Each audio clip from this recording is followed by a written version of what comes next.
নিজকে তৃণতকৈ সৰু বুলি ভাবিবলৈ কৈছে। মহাপুৰুষ শ্ৰীমন্ত শংকৰদেৱে নিজক কৃষ্ণৰ কিংকৰ বুলি লিখে। কৃষ্ণৰ কিংকৰ, কিংকৰ মানে চাকৰ বা দাস। মাধৱ পুৰুষে নিজক কহয় মাধৱ দাসে বুলি লিখে। দাসৰ দাস তান দাসৱ হৈলো আমি বুলি কয়। তাৰ মানে নিজক এডাল তৃণতকৈ সৰু বুলি কৈছে। আৰু এজোপা গছৰ দৰে আমাক সহিষ্ণু হ'বলৈ শিকাইছে। ৰ'দ বৰষুণ চবতে থাকি গৰম ঠাণ্ডা সকলো সহ্য কৰি আপোনাৰ কোব খায়। যেতিয়া গছত আম লাগে আপোনালোকে বাঁহ নি পেলাই কোবায়, নহ'লে ফৰমুটি মাৰে, নহ'লে শিলগুটি মাৰে। তথাপিও গছজোপাই আপোনালোকক ফল দিয়ে। কিমান সহিষ্ণু হ'ব লাগিব, আমাক তেনেকুৱা সহিষ্ণু হ'বলৈ কৈছে। অমানিনা মানদেনা, আপুনি সন্মান বিচাৰিব নালাগে, বেলেগক দিয়ক, বেলেগৰ কথা শুনক। প্ৰায় সভা সমিতিত দেখা যায়, যদি কোনোবা এজন সাধাৰণ মানুহে কিবা ক'বও বিচাৰিছে, আমাৰ বিষয় বাবদ থকা সকলে ধমকিয়াই বহুৱাই দিয়ে, তই বহ, তই বহ। কিয়? সকলো অৱশ্যে তেনেকুৱা নহয়।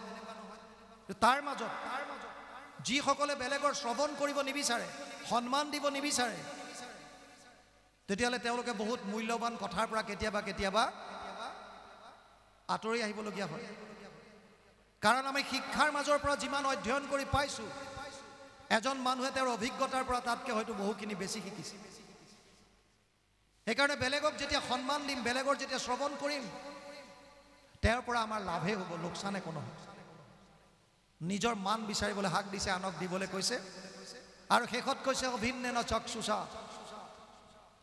গুৰুজনাই কীৰ্তনত লিখিছে, ব্ৰাহ্মণৰ চাণ্ডালৰ নিবিচাৰি কুল, দাতাত চোৰত যেন দৃষ্টি এক তুল, নিচত সাধুত যাৰ ভৈল এক জ্ঞান, তাহাকে সে পণ্ডিত বুলিয়ে সৰ্বজান।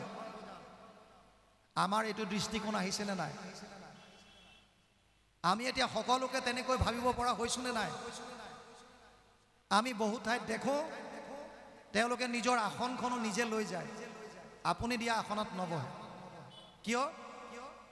যিখন সোণৰ আসন গঢ়িবৰ কাৰণে গুৰুজনাই অস্পৃশ্যতা দূৰ কৰাবৰ কাৰণে অহোৰাত্ৰ চেষ্টা কৰিছিল, যাৰ কাৰণে মহামানৱ মহাত্মা গান্ধী অসমলৈ আহি তেওঁ বিনা দ্বিধাই স্বীকাৰ কৰি গৈছিল, মই যিখন ৰাম ৰাজ্য কল্পনা কৰিছোঁ, সেইখন ৰাম ৰাজ্য ইতিমধ্যে পঞ্চদশ শতিকাতে মহাপুৰুষ শ্ৰীমন্ত শংকৰদেৱে অসমত স্থাপন কৰি গৈছে।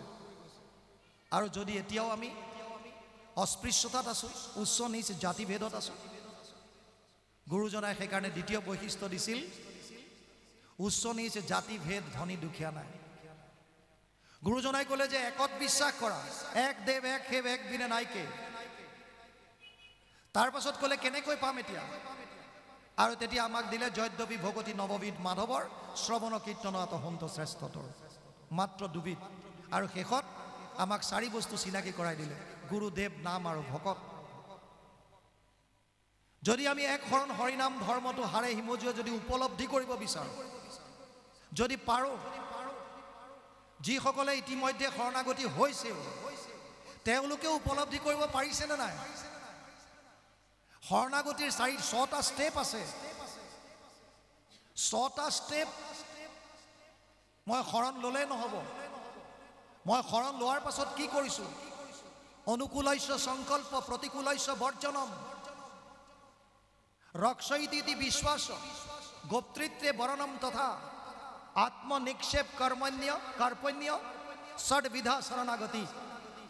ছটা শৰণাগতিৰ আমাক ষ্টেপ দিছে। প্ৰথম কৈছে অনুকূলস্য সংকল্প। এক শৰণ হৰিনাম ধৰ্মৰ আটাইতকৈ জানিবলগীয়া কথা, ভগৱানে যিটো ভাল পায়, তেওঁৰ যিটো অনুকূল। ভগৱান মানে এই সমস্ত প্ৰাণী, সকলোতে ভগৱান বিৰাজমান আছে। গছ গছনি জীৱ জন্তু সমস্ত বিষ্ণুময়। সকলোৰে উন্নতিৰ কাৰণে, সকলোৰে হিতৰ কাৰণে আমি কৰ্ম কৰিব লাগিব, সংকল্পবদ্ধ হ'ব লাগিব। অনুকূলস্য সংকল্প, তেতিয়া ভগৱানে ভাল পাব। গীতাত কৈছে অদ্বেষ্টা সর্বভূতানাম মৈত্র করুণ এবচ নির্মম নিরহংকার সম দুঃখ সুখ ক্ষমী সন্তুষ্ট সততাম যোগী অততাম দৃঢ় নিশ্চয় ময় অর্পিত মনোবুদ্ধির যো মদ ভক্তা সমে প্রিয়। দ্বাদশ অধ্যায় 13-14 নম্বৰ শ্লোক। যিজন সমস্ত প্ৰাণীৰ প্ৰতি অদ্বেষ, মনত তিল মানুহ দ্বেষ ভাৱ নাই। কিন্তু আমি একত শৰণ লোৱাবিলাকেও আমাৰ মনত দ্বেষ ভাৱ আছেনে নাই? এজনৰ উন্নতি হ'লে আমি ভাল পাওঁ নে বেয়া পাওঁ? আপোনাৰ গাঁৱত যদি কোনোবাই দিহানাম ভালকৈ গাব পৰা হৈছে, কেনেকৈ তেওঁৰ ভৰি টানো, কেনেকৈ পিছফালে টানো? কোনোবা এজন যদি অকণমান আগবাঢ়ি গৈছে, সংগীতৰ ক্ষেত্ৰত হওক, খেলাৰ ক্ষেত্ৰত হওক, পঢ়াৰ ক্ষেত্ৰত হওক, কেনেকৈ তেওঁৰ অপমান উলিয়াওঁ, কেনেকৈ তেওঁক অপবাদ দিওঁ, কেনেকৈ পিছলৈ টানো? আৰু ভগৱানে কৈছে তুমি যিমানেই ধৰ্ম কৰা, যদি মানুহৰ প্ৰতি, প্ৰাণীৰ প্ৰতি মনত যদি দ্বেষ ভাৱ আছে, তেতিয়াহ'লে তুমি মোৰ প্ৰিয় নহয়। অদ্বেষ্টা সৰ্বভূতানাম মৈত্ৰ কৰুণ এবচ, সমস্ত প্ৰাণীৰ প্ৰতি মৈত্ৰতাৰ ভাৱ, কৰুণ ভাৱ। নিৰ্মম নিৰহংকাৰ, মই আৰু মোৰ বুলি গৰ্ব নকৰা, দুখ সুখ সকলোতে সমান থকা, যিটো পাইছোঁ তাতে সন্তুষ্ট থকা, যিটো পোৱা তাতে হৈবা সন্তোষিত মন, এতেক প্ৰকাৰে তুষ্ট হন্ত নাৰায়ণ। সেইকাৰণে শৰণাগতিৰ প্ৰথম ষ্টেপটোৱে হৈছে অনুকূলস্য সংকল্প, যিটো ভগৱানৰ অনুকূল, সমস্ত প্ৰাণীৰ প্ৰতি যিটো হিতকাৰক, সেইটো কৰ্ম কৰাটো শৰণাগতিৰ প্ৰথম কৰ্তব্য। দ্বিতীয় হৈছে প্ৰতিকূলস্য বৰ্জনম, যিটো বেয়া সেইটো ত্যাগ কৰা। বেয়া কৰাটো ত্যাগ কৰিব পাৰিছোনে নাই? যিটোৱে বেলেগৰ অহিত হয়, যিটো প্ৰাণীৰ হিংসা হয়, সেইবিলাক বাদ দিব পাৰিছোনে নাই? যদি পৰা নাই, কেৱল নীতি নিয়মে কৰি আছোঁ, তেতিয়াহ'লে আমাৰ দ্বাৰা একো ধৰ্ম হোৱা নাই। আপুনি ধৰ্মটো কেৱল অকল নীতি নিয়মৰ মাজত যদি বান্ধি ৰাখিছে, তেতিয়াহ'লে গুৰুজনাৰ ধৰ্ম বুজা নাই। গুৰুজনাৰ ধৰ্ম পৃথিৱীত বিৰল, অদ্বিতীয়। গুৰুজনে সমস্ত প্ৰাণীৰ হিত সাধনৰ কথা কৈছে, এটা পোক পৰুৱাৰ পৰা বুলি সমস্ত, কাকো হিংসা কৰিবলৈ হাক দিছে। আনকি তেওঁ কৈছে আনৰ ধৰ্মক নিহিংসিবা কদাচি। যদি কোনোবাই কৰি আছে কিবা ধৰণে, বেলেগ ধৰণে, তেওঁলোককো হিংসা নকৰিব। যিদিনা বুজিব আহিব, তেওঁ কাকো অন্যায় কৰিব নাপায়। আৰু যিটো প্ৰাণীৰ কাৰণে অহিত, যিটো ভগৱানে বেয়া পায়, দম্ভ দৰ্প অভিমানচ্য ক্ৰোধ পাৰুষ্যমেবচ অজ্ঞানম চাভিজাতস্য পাৰ্থ সম্পদম আসুৰিম। ষষ্ঠাদশ অধ্যায় 4 নম্বৰ শ্লোক গীতা। দৈৱী আৰু অসুৰ সম্পদত আসুৰিক সম্পদৰ কথা কৈছে। তাত কৈছে দম্ভ দৰ্প অভিমান, এই যিমানবিলাক আছে এইবিলাক ত্যাগ কৰিব লাগে। প্ৰতিকূলস্য বৰ্জন ৰক্ষ ইতি বিশ্বাস, ভগৱানে যে মোক ৰক্ষা কৰিব। শৰণ মানে কি? শৰণ মানে আশ্ৰয়। গুৰুজনাই ক'লে কৃষ্ণত শৰণ লোৱা, তাৰমানে কৃষ্ণত আশ্ৰয় লোৱা। তে কৃষ্ণত আশ্ৰয় ল'লে কি হ'ব? ৰক্ষা কৰিব। অনন্য চিন্তয়ন্তু মাম ये जना पर्युपासते तेषाम नित्याभियुक्तानाम যোগক্ষেম বহাম্যহম। নৱম অধ্যায় 22 নম্বৰ শ্লোক গীতা। অৰ্জুনক কৈছে, হে অৰ্জুন, অনন্যভাৱে যদি কোনোবাই মোক শৰণ লয়, মই তেওঁক দুটা বস্তু দিওঁ। এটা হৈছে অভাৱ পূৰণ, আৰু এটা হৈছে যিখিনি আছে তাৰ ৰক্ষণাবেক্ষণ। আৰু কি লাগে আমাৰ? আপোনাৰ যিটো নাই ভগৱানে গ্যাৰেণ্টি দিছে মই সেইটো দিম, আৰু যিখিনি আপোনাৰ আছে সেইখিনি মই ৰক্ষণাবেক্ষণ দিম। আৰু কি লাগে? এই বিশ্বাসটো আমাৰ আছেনে নাই? ৰক্ষয়িতি ইতি বিশ্বাস। বিয়াৰ পাছত এহাল দম্পতি আঠমঙলা খাবৰ কাৰণে গৈছে।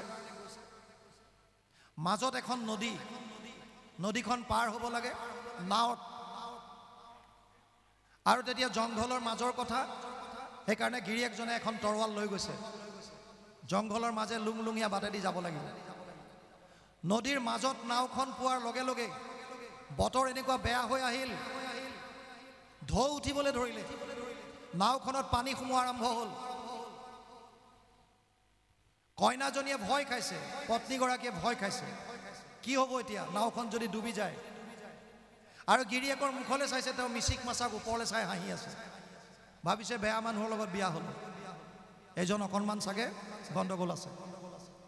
ভাবিলে এতিয়া উপায় নাই, মই নিজে পানীখিনি পেলাওঁ। সেই বোলে নাৱত সোমোৱা পানীখিনি উঠাই পেলাই আছে। এসময়ত বতৰ যেতিয়া থিৰ হ'ল, এতিয়া দেখা পাইছে গিৰিয়েকে তাৰ পিছত থকা অকণমান পানীকণ হাতেৰে উঠাই পেলাই আছে। ঘৈণীয়েকৰ আৰু এবাৰ টেম্পাৰ ছুটি গ'ল।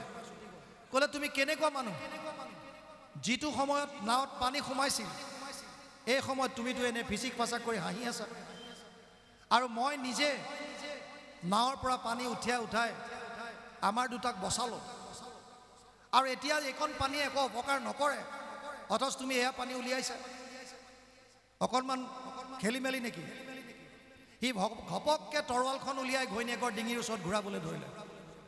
ঘৈণীয়েকে মিচিক মাচাক হাঁহি দিলে। গিৰিয়েকে কৈছে তোমাৰ ভয় লগা নাই? এই তৰোৱাল তোমাৰ ডিঙিৰ ওচৰত লগাই আছোঁ। বোলে নাই লগা। কিয়? মোৰ বিশ্বাস আছে তোমাৰ ওপৰত। কি বিশ্বাস? কাৰণ তুমি মোৰ স্বামী, মই তোমাৰ পত্নী। মোৰ বিশ্বাস আছে যে মোৰ স্বামীয়ে মোৰ কেতিয়াও অপকাৰ কৰিব নোৱাৰে। আৰু তেতিয়া গিৰিয়েকে ঘৈণীয়েকক কৈছে শুনা, যেনেকৈ তোমাৰ মোৰ ওপৰত বিশ্বাস আছে তেনেকৈ মোৰো মোৰ স্বামীৰ ওপৰত বিশ্বাস আছে যে মোৰ স্বামীয়েও মোৰ কোনো অহিত কৰিব নোৱাৰে, আৰু যদি তেওঁ ভাবে যে মোক মৃত্যু দিব বা মৃত্যুদণ্ড দিব বা মোক মাৰি নিব, তেতিয়া পৃথিৱীৰ এনেকুৱা কি শক্তি আছে যোনে মোক বচাব পাৰিব? অসম্ভৱ। এইটো বিশ্বাস মোৰ কৃষ্ণৰ ওপৰত আছে। ৰক্ষয়িতি ইতি বিশ্বাস।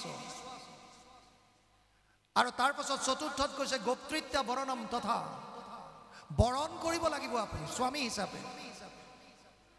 আইসকলৰ বিশ্বাস চাওক, 20 বছৰ 30 বছৰ মাক বাপেকৰ ঘৰত থকাৰ পাছত এজনী ছোৱালীয়ে এটা নিশা এজন অচিনাকি ল'ৰাৰ ডিঙিত এধাৰি মালা পিন্ধাই দিয়াৰ পাছত, আজিৰ পৰা তুমি মোৰ জীৱন সংগিনী হ'লা, জীৱন সাথী হ'লা, এই বাক্যষাৰ শুনাৰ পাছতে ইমান বিশ্বাস,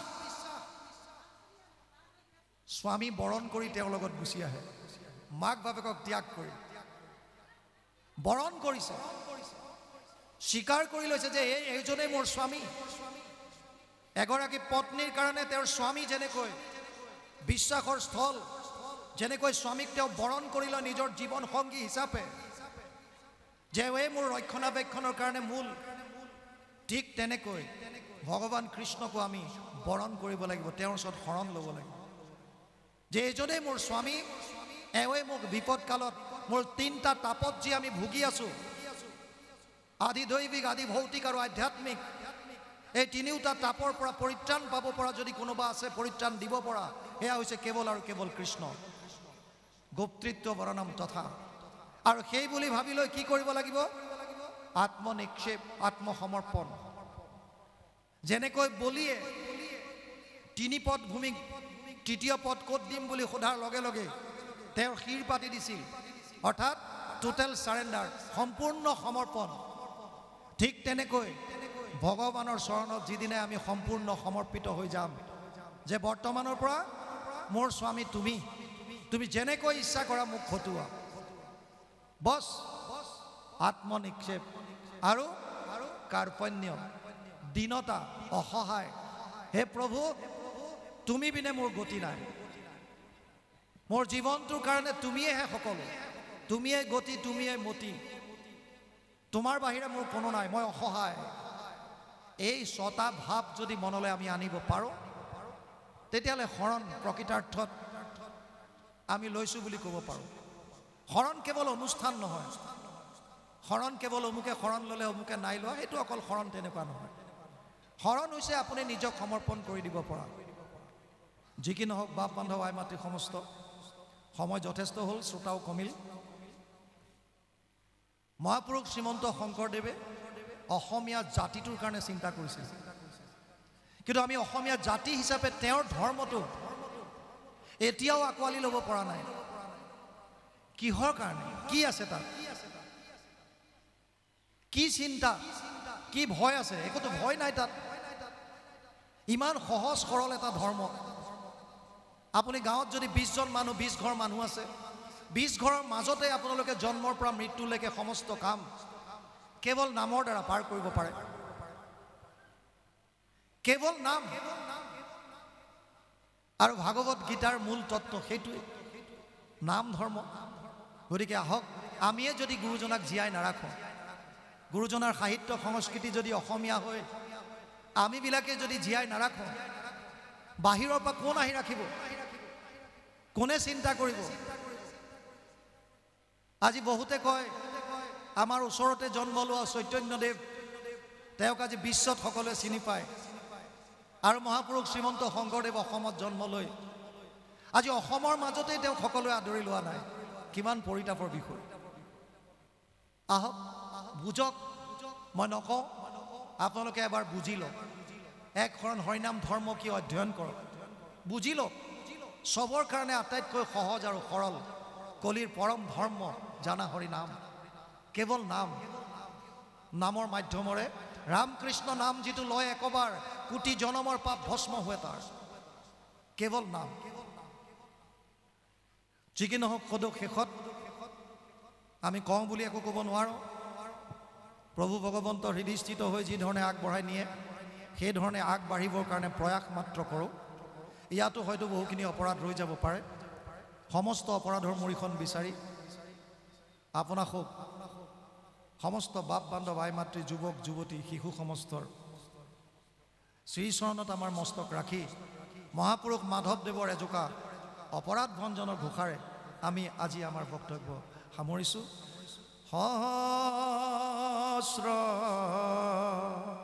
সহস্ৰয়াতি অপৰাধ দিনে ৰাতি কৰোময় মহামূঢ় জন আমি প্ৰভু তজুদাস আকে মানি জগবাস ক্ষমিউক শ্ৰীমধু সুদন ক্ষমিউক শ্ৰীমধু সুদন কৃষ্ণ জয় গুৰু শংকৰ